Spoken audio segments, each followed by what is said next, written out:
Þá lækka tekjurnar hjá meirihluta þjóðarinnar. En hvað þá skjaldborg ríkisstjórnarinnar? Hvað það sem hún felur í sér? Skattaok!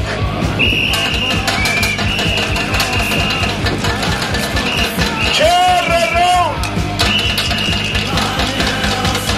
Jöklabréf! Atvinnuleysi! Landflótti! Drómi! Bankaleynd! Okur! Ranglæti! Gjaldþrot! Icesave! Og nauðung!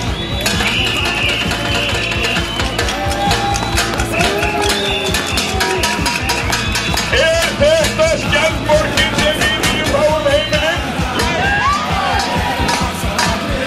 Eða ekki tími til að við förum að skrifa söguna og hafa áhrif á framvindu hennar?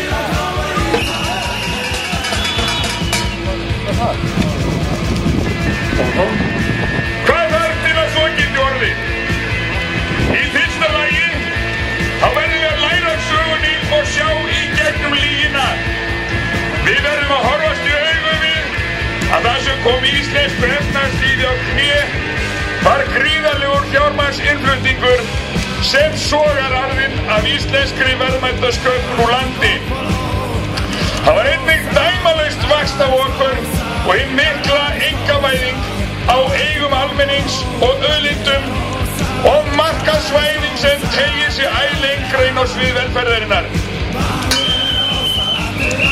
Hvaða áhrif hafði markaðsvæðing fiskveiðikvótans önnur en þau að drekkja sjávarútveginum í skuldum og taka verðmæti út úr greininni?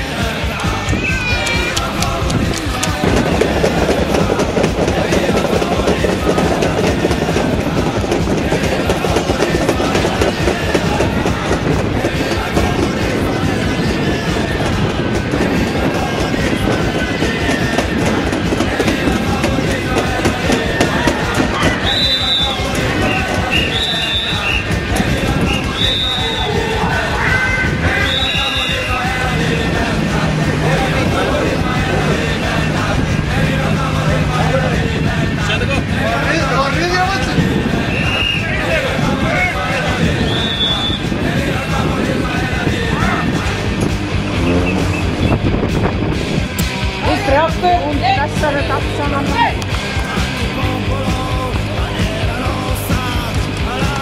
Já, stilla hæð, já.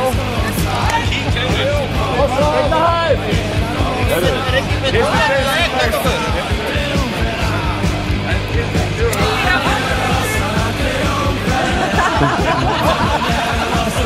Það verður að hafa einhverja staðlega hæðir í þessu.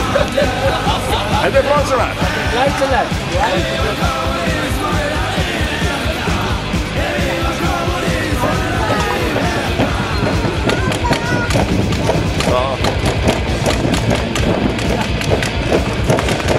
Svo verður bitið í skjaldarrendur eftir atvikum, eða ekki?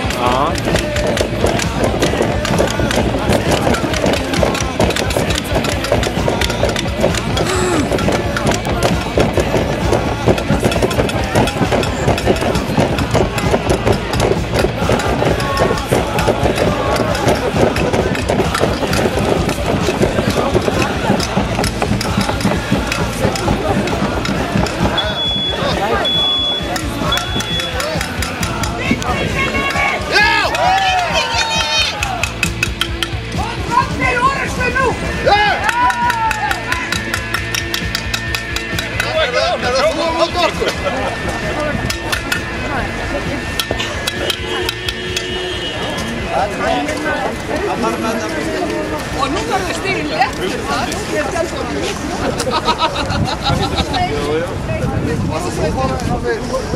það.